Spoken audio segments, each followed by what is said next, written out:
BBC Radio Berkshire. Just gone 6:10. That's Lizzo's special.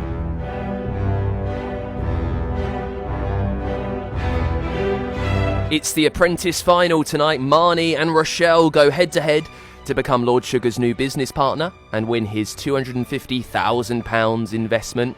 Tonight they've got to launch their businesses with some familiar faces, create a brand new brand for their company, direct and edit a TV ad, and even they are designing a metaverse. But how will they be feeling? And what is the series actually like to be involved in? We can find out with Coyote Damali, who joins us and was a standout candidate in 2018. Coyote, how you doing? Yeah, I'm good, Dan. How are you? Good? I'm very well. Now, you were good enough last year to review a lot of The Apprentice with us, so we're at the final and we want to discuss how everything has gone. So, how do you feel the candidates have managed over the last 10 weeks or so? I've been very, very impressed, particularly by the girls. I mean, I think it was fantastic. You had the all-girl interview again, and in and around International Women's Day, I think it actually fell on. So I think it's been amazing to see the women do that. And I've been very, very impressed with Marnie, especially in the final. We've had some fantastic tasks this year because last year was slightly hampered by COVID restrictions, so they couldn't really get out and visit a lot of people. You, as an old candidate, what tasks have you seen this series that made you think, oh, I could have done well at that? Oh my God, I'm jealous. Like, where did they go? Antigua in the first week, and then what? Dubai in listen, we got sent to Malta. I mean, to be fair, I mean it's better than some of the previous ones. I know some of the previous ones they had to go to Brixton. I mean, like, compare Antigua to Brixton, but to be able to go Antigua and Dubai is like, you must have mind getting fired after that, right? I did notice that Claude, I know that he suffers from ill health, but Claude, Lord Sugar's assistant, did manage to make the Antigua trip, didn't he? He did manage to fly all the way there. I thought, you know what? I'll do this one, Lord Sugar. I'll be fine to be in the sun, I think, it was strategic, right? It was strategic. So we've got Marnie and Rochelle in the final tonight. What do you make of both of them so far? So I think Marnie particularly impresses me the way she defends herself and the way she speaks, because I don't know if you know, her profession was a barrister, I believe it was. Mm-hmm. So I think I like the way that she holds herself in the corner. And Rochelle, what I like about Rochelle is that she's very much a team player.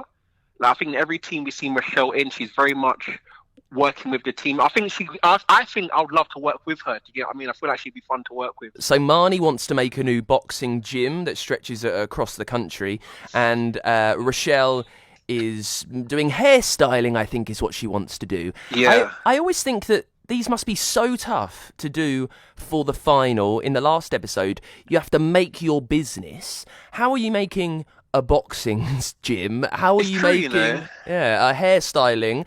How difficult might they find it tonight, do you think? I think more so Rochelle will find it a bit harder, because if her business is a hair salon, that's you managing people doing hair, essentially. But I guess none of the other candidates coming back can do hair, right? I mean, I don't know if one of the boys can step up in a salon, but I think maybe Marnie's will be a bit easier, because essentially it's providing training, it's providing a gym, providing that experience, and people do white collar events around the country very quickly anyway. So I think it might be a bit easier for Marnie to demonstrate that. And in the last episode, we always get a few familiar faces, candidates from the series that come back and help them out. I'll be honest, I don't remember if you helped in the last episode. If you did... Yeah, I was there. I came back. How... moment to shine.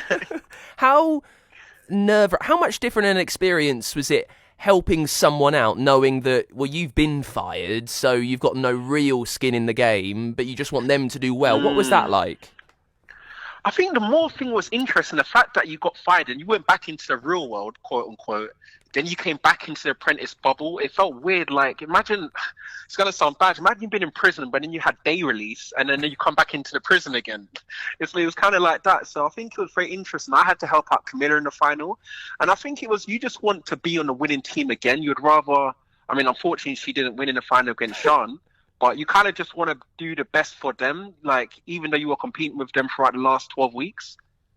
I'd like you to lift the lid on some apprentice secrets. I'm always coming up with these questions whenever I'm watching the show.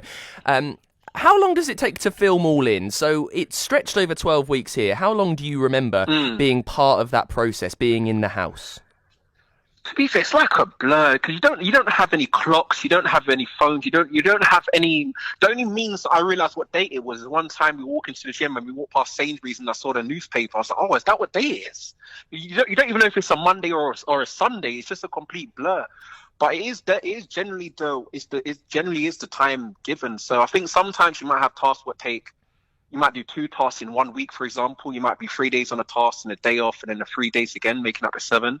Lord Sugar's assistants this year have been Tim and Karen, and we see them floating about. Sometimes they get to look at both teams in one day. How much time do they actually spend with you on the task? So so each person, Tim or Karen, or in my case, Claude or Karen, they obviously follow one team, but then obviously each team's divided into the sub team and the PM team. So they do. It's like a blur, but they do travel back and forth between you guys, particularly if you are office space or if you are sat in one particular location. So they might spend, for example, the morning with PM team, the afternoon with the sub team, if that makes sense. But they do cross over at both, definitely. And then moving into the boardroom, I heard another apprentice candidate, I can't remember who, talking about how long the boardroom and the firings actually take to record because Lord Sugar sometimes fluffs his lines. What do you remember about that process? No, see, I don't remember that. I think I've heard that through the grapevine as well. But I think Lord Sugar was on point with our year. Maybe he's gotten a bit older from 2018. I don't know. Maybe the years have. But he didn't. He never had to do any retakes during the boardroom for us. For us, it was all one take anyway. I think the only time I can think him maybe doing another line is that obviously when you're doing the briefing, you know how you got the different angle, different camera shots. So of course that's done in different takes. Obviously, if you're filming from behind and from the side, etc. But generally speaking, the boardroom, like you can't fake the emotions in there. I don't want to hear I'm fired twice. You told me the first time. If you tell me the second time, I might not leave. Do you know what I mean? So I don't think in my year it was like that. Talking about faking the emotions, I'm often wondering how well you can fake the tiredness. At the start of each episode, where the phone goes, there's a little race to get there first, and then they say, meet me in Glasgow in 20 minutes. Do you really get that much time? Only 20 minutes to get up and ready? Surely not, because you look the business. Well, I mean, to be fair, like I think I look the business. Even if you gave me 5 minutes, Dan, personally, but you do have this time restriction, and it's a case of that you have to be up and downstairs ready. And of course, I think there's tactics behind it. Like if you know that you're a slow person, you might get ready for more the night before, for example, because you're told when there's going to be a task, for example. They just kind of hint, make sure you have an early night tonight. I've got so many more questions and no time at all, which is always frustrating. So the last one, who's going to win, Marnie or Rochelle tonight? I think my money's on Marnie, For some reason, it's on Marnie. I think it's on Marnie. I guess, because she's also from South London, her boxing swimming's Camberwell. I'm in Catford. I think maybe that's why I'm a bit biased towards Marnie. But, yeah, I think I'm swaying towards Marnie. What do you reckon? I think Marnie's proven herself best over the last 12 years. And after the interview process last week, you sometimes get the vibe of who Lord Sugar, what business he prefers, and I did get that vibe. Yeah, see, I see Lord Sugar going for more boxing than hair personally, but who knows? Who knows? Well, we'll find out a bit later on. Coyote, thank you so much for joining us. Nice one, Dan. Thank you for having me. BBC Radio Berkshire Travels.